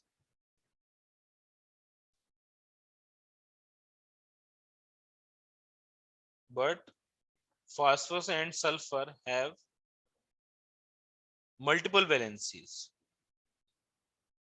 Multiple valencies. The reason is availability of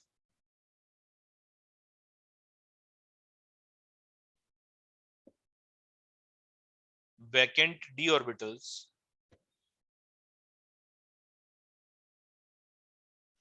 the reason is availability of vacant d orbitals in the outermost shell of these atoms. Example देखना, जैसे कि nitrogen का configuration क्या होगा? Nitrogen है 7, तो ये जगह 1s2 2s2 2p4 हो जाएगा. 2d नहीं होता. फास्फोरस की बात करें तो फास्फोरस है 15, 1s2 2s2 2p6 3s2 3p 3p क्या हो जाएगा? 2 2 4 3 7 होगा ना. 2p3 होगा यहाँ पे. ठीक है, 2 2 4 3 7, 2 4 6 10 2 12 3 15, ये हो गया. अच्छा 3p3 था तो 3d भी होगा ना. 3d 0 है यहाँ पे, तो ये वैकेंट डी ऑर्बिटल है. क्या ये? It is the vacant D का डब्बा. समझे या नहीं बच्चों? रिप्लाई करो. तो जिसका वैकेंट डी ऑर्बिटल से उसकी वैलेंसी वेरिएबल होगी. क्लोरीन की वैलेंसी की बात करें तो भाई साहब chlorine can show 1 3 5 7, 4 valency show होती हैं. क्लियर है? लिख लो जल्दी से, जल्दी से नोट करो.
मॉडल के सीक्वेंस ही पढ़ाता हूँ बेटा मैं, है ना। जनरली तुम्हारे मॉडल का ही सीक्वेंस फॉलो करता हूँ मैं, जिस सीक्वेंस में मॉडल में दिया है, ठीक है।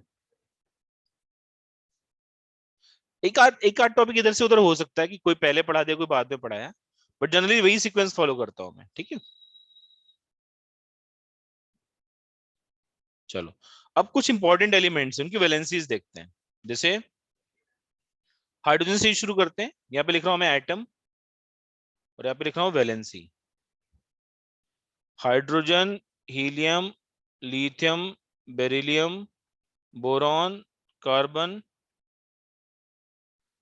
Nitrogen, oxygen, fluorine, neon, sodium, magnesium.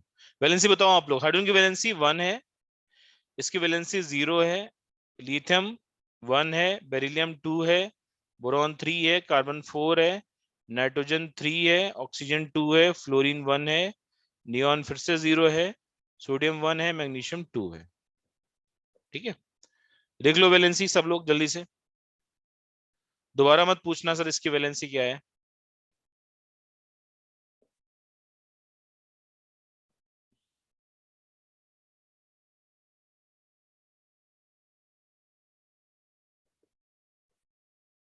लिख लिया बेटा। फिर देखो, सोडियम हो गया, मैग्नीशियम हो गया, aluminium, silicon, phosphorus, sulphur, chlorine, argon, ठीक है। आर्गन तक ही लिखते हैं, बाकी जरूरत नहीं है, है ना। बाकी डी ब्लॉक एलिमेंट्स की वैलेंसी याद तो मैं क्लास में ही करा दूंगा, तुम क्यों टेंशन ले रहे हो। डी ब्लॉक एलिमेंट्स की वैलेंसी ना थोड़ी सी वेरिएबल ही होती है, तो मैं कुछ कुछ लिख दे रहा हूँ।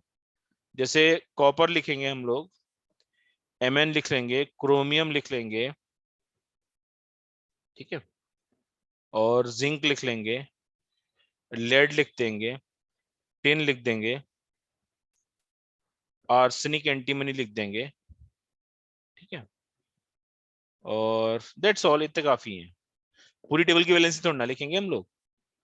देखो बच्चा, एल्यूमिनियम की वैलेंसी 3 है, सिलिकॉन 4 है, फास्फोरस की 3 5 है, सल्फर की 2 4 6 है, क्लोरीन की 1 3 5 7 है, आर्गन 0 है, इनर्ट गैस है, कॉपर 2 भी होता है, 1 भी होता है, Mn की वैलेंसी 2 भी है, 4 भी है, 6 भी है, 7 भी है, क्रोमियम की वैलेंसी 3 और 6 है, Zn की 2 है, लेड की 2 4 है, टिन की भी 2 4 है, आर्सेनिक की 3 और 5 है, एंटीमनी भी 3 और 5 है, ठीक है।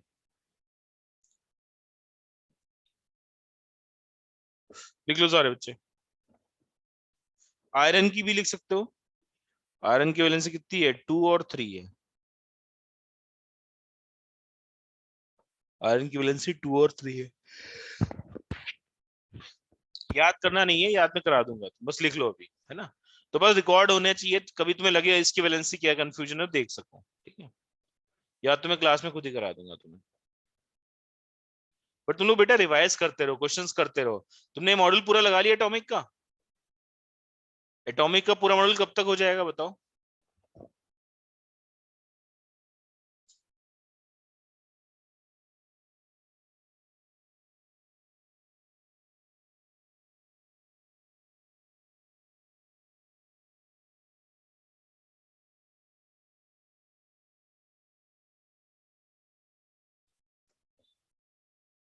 ठीक है, फ्राइडे तक कर लो, ठीक है, फ्राइडे तक कर लो। डाउट्स, तुम्हारा टेस्ट है संडे, संडे टेस्ट ना, इसी संडे टेस्ट ना तुम्हारा मेजर टेस्ट। एमटी कब है तुम्हारा? इस संडे? मंडे ट्यूसडे है, ओके। ओके, तो तुम लोग संडे तक मेरे से व्हाट्सएप पे भी डाउट पूछ सकते हो, ठीक है। डाउट आए भेजो तुरंत, हो सकता थोड़ा टाइम ले लो रिप्लाई करने, बट मैं रिप्लाई कर दूंगा, ठीक है। बस अपना ये लिख देना ग्रेविटी 11th, है ना। डाउट पूछोगे, नाम ग्रेविटी 11th लिख देना, तो मैं रिप्लाई कर दूंगा। ऐसे बहुत सारे मैसेज आते हैं ना, ठीक है।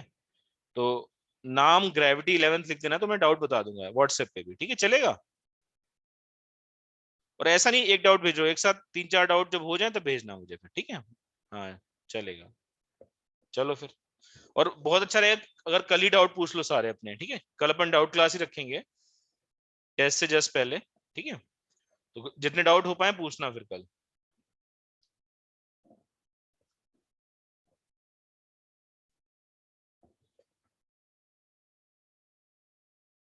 कहाँ जा रहे हो? अभी मत जाओ, अभी कहाँ जा रहे हो?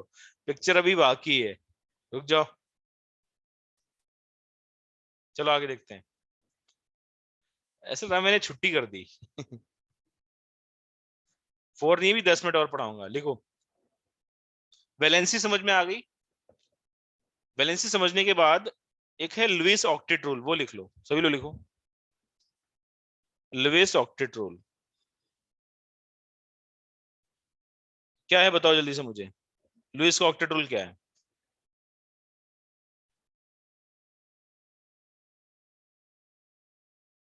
चलो अच्छा, मुझे 5 मिनट दे दो, मैं ऑक्टेट रूल लिखवा देता हूँ, फिर जाओ तुम लोग, ठीक है।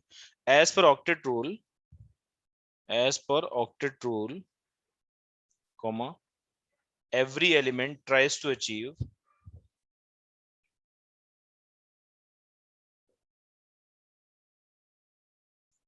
8 electrons in its outermost shell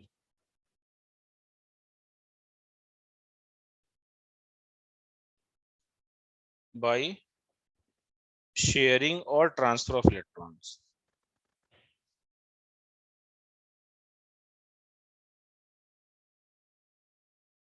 चलो ठीक है, जा सकते हो आप लोग अभी, ठीक है, बाकी नेक्स्ट क्लास में लिखवाऊंगा। इस एग्जांपल अगली क्लास में करेंगे, हाँ ठीक है चलेगा। इस एग्जांपल हम लोग अगली क्लास में करेंगे, ठीक है। चलो खुश रहो, मजे करो, पढ़ते रहो, है ना, अच्छे इंसान बनो।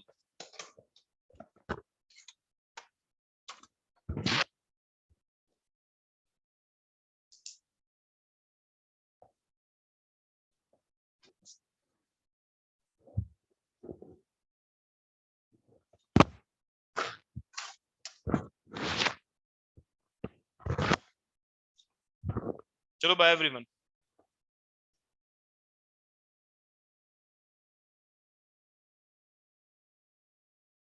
हाँ बिल्कुल, नेक्स्ट वीक मिलते हैं, ठीक है।